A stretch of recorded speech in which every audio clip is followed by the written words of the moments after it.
Hello friends, आप लोगों का बहुत बहुत स्वागत है मेरे YouTube channel SSC G A to Z पे। और आज हम लोग यहाँ पे देखने वाले हैं एसएससी जीडी का एग्ज़ाम जो आपका स्टार्ट हो गया 10 जनवरी से।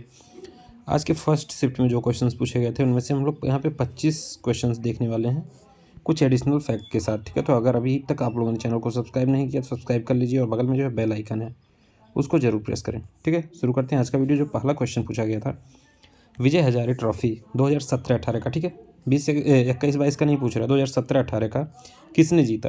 ठीक है, तो इसका आपका करेक्ट आंसर क्या हो जाएगा। 2017-18 में जो विजय हजारे ट्रॉफी हुआ था वो कौन सा सीज़न था, 16वां सीज़न, और उसका जो विजेता था कर्नाटक था। ठीक है, और अभी करंट जो सीज़न अभी नवंबर में ख़त्म हुआ है वो कौन सा 21वां, ये जो है 21वां सीज़न था। और उसको कौन कौन से राज्य ने जीता है, तो सौराष्ट्र ने जीता है। और रनरअप कौन था, तो वो था महाराष्ट्र। ठीक है, तो ये भी इंपॉर्टेंट है। 21वें सीज़न का विनर कौन है, सौराष्ट्र, और रनरअप कौन रहा है, तो महाराष्ट्र रहा। ठीक है, ये कौन सा सीज़न पूछा गया था, 2017-18 का 16वां सत्र। ठीक है, उसका विजेता। तो इस क्वेश्चन का करेक्ट आंसर क्या हो जाएगा, कर्नाटक हो जाएगा। नेक्स्ट क्वेश्चन यहाँ पे हम लोग देखते हैं कौन सा पूछा गया था आपका, Kuchipudi belong to which state. ठीक, कुचिपुड़ी डांस किस राज्य से संबंधित है, तो इसका आपका हो जाएगा करेक्ट आंसर क्या हो जाएगा, आंध्र प्रदेश। ठीक है, भारत की प्रसिद्ध नृत्य शैली है, यह पूरे दक्षिण भारत में प्रसिद्ध है। ठीक है, इस नृत्य का नाम कृष्णा जिले के दिवी तालुक में स्थित कुचिपुड़ी गांव के नाम पे रखा गया है। ठीक है, नेक्स्ट, कलिंग युद्ध से कौन सा शासक संबंधित है, तो ऑप्शन में आपका दिया गया होगा, उसमें एक ऑप्शन होगा सम्राट अशोक। ठीक है, सम्राट अशोक का ये लास्ट युद्ध था, कौन सा, कलिंगा युद्ध। और कलिंगा कहाँ पे, उड़ीसा में ये युद्ध हुआ था। ठीक है, तो भारतीय इतिहास में सबसे चर्चित युद्धों में से ये जो है एक युद्ध है, कलिंग युद्ध जो है मौर्य साम्राज्य के सम्राट अशोक का जो है लास्ट युद्ध था। नेक्स्ट, 2000 के नोट पर किसका चित्र है। ठीक है, 2000 के नोट पे जो है किसका चित्र अंकित है। ठीक है, तो ये तस्वीरें जो है नोट को एक अलग पहचान देती हैं। 2000 के नोट पे किसका, मंगल यान का जो है चित्र है। तो यहाँ पे देख लेते हैं कौन कौन से नोट पे कौन सा चित्र जो है अंकित है। 10 के नोट पे कोणार्क का सूर्य मंदिर जो कि उड़ीसा में है। 20 के नोट पे एलोरा की गुफा है जो कि महाराष्ट्र में है। 50 रुपये के नोट पे हम्पी रथ है, कर्नाटक में हम्पी का रथ है। ठीक है, 100 के नोट पे रानी की बावड़ी है जो कि गुजरात में है। और 200 के नोट पे बात करें तो सांची का स्तूप जो कि मध्य प्रदेश में है। 500 नोट की बात करें तो ये जो है लाल किला है दिल्ली में जो स्थित है। और 2000 के नोट पे बात करें तो ये मंगलयान है। ठीक है, तो इंपॉर्टेंट है, ये क्वेश्चंस आपके आने वाले शिफ्ट में पूछे जा सकते हैं। नेक्स्ट क्वेश्चन, उत्तराखंड का ब्रांड एम्बेसडर कौन है। ठीक है, तो ऑप्शन अगर आप देखेंगे तो ऑप्शन में आपका अगर प्रसून जोशी होगा तो वो करेक्ट आंसर हो जाएगा। करेंटली जो है 30 नवंबर से जो है प्रसून जोशी को बनाया गया है ब्रांड एम्बेसडर। उससे पहले कौन थे, ऋषभ पंत, और उससे पहले कौन थे, अक्षय कुमार। ठीक है, तो करंट अगर पूछा गया तो ये प्रसून जोशी आपका करेक्ट आंसर हो जाएगा। ठीक है, नेक्स्ट, आपातकाल के समय कौन सा अनुच्छेद निलंबित नहीं होता है, तो which article is not suspended during emergency. तो ये हो जाएगा आपका अनुच्छेद 20 और अनुच्छेद 21।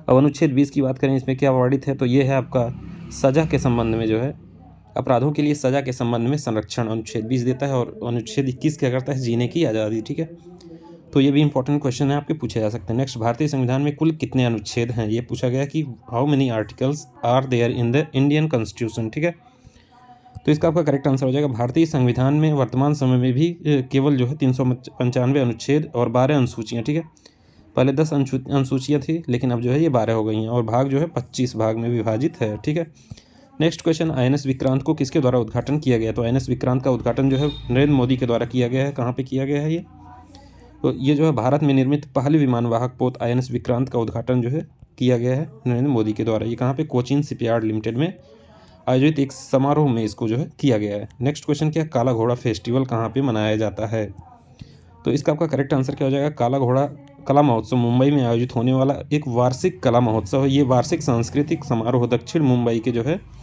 धरोहर उप क्षेत्र के व्यापक क्षेत्र में आयोजित किया जाता है। तो काला घोड़ा फेस्टिवल कहाँ पे, मुंबई में मनाया जाता है। ठीक है, नेक्स्ट, पहली बार जनगणना कब हुआ, तो देखिए एक है आपका 1872। ठीक है, एक है आपका 1881। तो 1872 की अगर मैं बात करूं तो 1872 में मेयो के कार्यकाल में जो है अनियमित जनगणना हुआ था, कहीं कहीं पे इसका जनगणना हुआ था। ठीक है, लेकिन नियमित जनगणना की बात करें तो 1881 से स्टार्ट हुआ। उसके बाद से हर 10 साल पे जो है ये जनगणना होता है।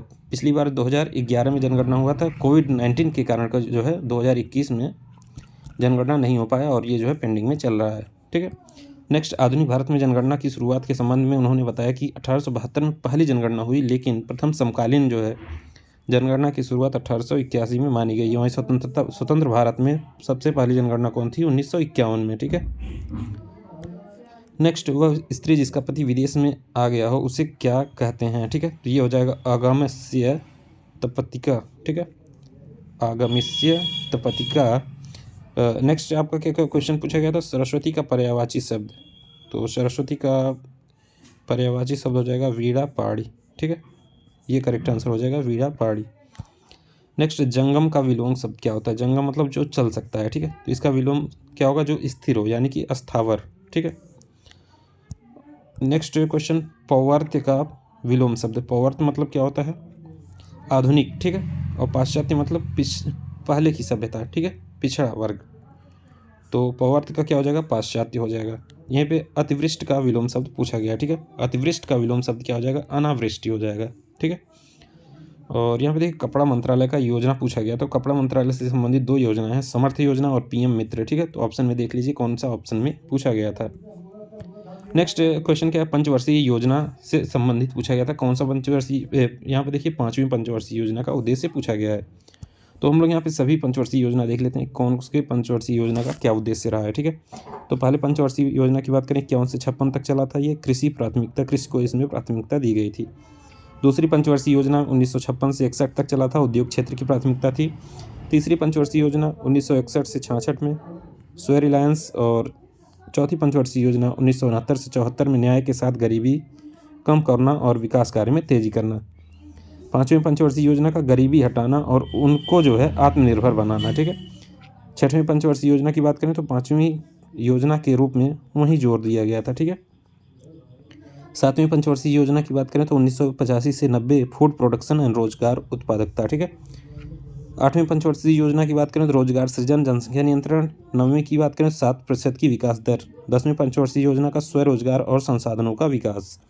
11वां पंचवर्षीय योजना क्या था? व्यापक और तेजी से विकास। और 12वीं पंचवर्षीय योजना जो कि 2012 से 17 तक चला था, इसका उद्देश्य स्वास्थ्य, शिक्षा और स्वच्छता, समग्र विकास का सुधार। ठीक है। नेक्स्ट, गंगा का पर्यायवाची शब्द पूछा गया। तो गंगा का पर्यायवाची आपका क्या हो जाएगा? भागीरथी हो जाएगा, अलकनंदा हो जाएगा, विष्णुपदी और देवनदी। ठीक है, देखिए आपका क्या ऑप्शन में दिया गया था। COP27 कहाँ पे हुआ था? कॉप का क्या मतलब होता है? Conference of parties. ये हुआ था इजिप्ट में। एंड हरिहर और बुक्का ने कौन से साम्राज्य की स्थापना की थी? तो ये विजयनगर साम्राज्य की स्थापना की थी, और ये जो है तुंगभद्रा नदी के किनारे स्थित है। ठीक है। नेक्स्ट क्वेश्चन क्या है कि आपका बौद्ध धर्म का प्रथम उपदेश कहाँ दिया गया था? तो बौद्ध धर्म का जो प्रथम उपदेश दिया गया था ये कहाँ पे? सारनाथ में दिया गया था। और नेक्स्ट क्वेश्चन क्या पूछा गया था? पानीपत का प्रथम युद्ध कब हुआ था? तो when did the first battle of Panipat takes place. ठीक है, पानीपत में आपका 3 युद्ध हुआ था। तीनों हम लोग यहाँ पे देख लेते हैं कौन कौन सा युद्ध आपका हुआ था। ठीक है, पानीपत का प्रथम युद्ध 21 अप्रैल 1526 को हुआ था। इसमें बाबर की सेना जो है विजयी हुई थी और इब्राहिम लोदी की सेना जो है हार गई थी। यहीं से लोदी वंश का जो है समाप्ति हो गया था और मुगल साम्राज्य की स्थापना हुई थी। नेक्स्ट क्या है? पानीपत का द्वितीय युद्ध 15 नवंबर 1556 को। इसमें अकबर की सेना विजयी हुई थी एवं हिंदू शासक हेमू यानी हेमचंद्र विक्रमादित्य की सेना को हार का मुंह देखना पड़ा था। ठीक है। नेक्स्ट, पानीपत की तृतीय युद्ध 14 जनवरी 1761 को हुआ था। इसमें जो है अहमद शाह अब्दाली की सेना विजयी हुई थी एवं मराठा शासकों को जो है हार का मुंह देखना पड़ा था। तो ये तीनों इंपॉर्टेंट युद्ध हैं, कोई भी आपके एग्जाम में पूछा जा सकता है। किस ग्रह को पीला ग्रह कहा जाता है? ठीक है, तो यहाँ बात करें पीला ग्रह किसको कहा जाता है? तो शनि को हम क्या कहते हैं? पीला ग्रह कहते हैं। यहीं पे नीले ग्रह की बात करें तो अर्थ को कहते हैं, और लाल ग्रह किसको कहते हैं? मंगल ग्रह को कहते हैं। और अनुच्छेद 75 किससे संबंधित है? अनुच्छेद 75 संबंधित ये है कि प्रधानमंत्री की नियुक्ति जो है राष्ट्रपति करेगा और अन्य मंत्रियों की नियुक्ति जो है राष्ट्रपति प्रधानमंत्री की सलाह पे करेगा। ठीक है, तो ये सारे क्वेश्चंस आपके पूछे गए थे। अब बात कर लेते हैं रीजनिंग के। ठीक है, एक पूछा गया था आपका शंभू। ठीक है, शंभू का पर्यायवाची पूछा गया था, तो इसका पर्यायवाची क्या हो जाएगा? शंकर हो जाएगा। और नागालैंड की राजधानी पूछी गई थी तो वो हो जाएगा कोहिमा। ठीक है, अब रीजनिंग के क्वेश्चंस देख लेते हैं कैसे क्वेश्चन पूछे जा रहे हैं। तो नंबर सिस्टम से 2 क्वेश्चन। ठीक है, नंबर सिस्टम से 2 क्वेश्चन पूछे गए थे। परसेंटेज से 3 क्वेश्चन पूछे गए थे। SI और CI मिक्स करके 1 क्वेश्चन पूछा गया था। ठीक है, टाइम डिस्टेंस से 2 क्वेश्चन थे, और टाइम एंड वर्क से 1 क्वेश्चन पूछा गया था। तो ये सारे क्वेश्चंस आपके पूछे गए थे। और ऐसे इंपॉर्टेंट वीडियो एनालिसिस के लिए यूट्यूब चैनल को जरूर सब्सक्राइब करें। Thank you.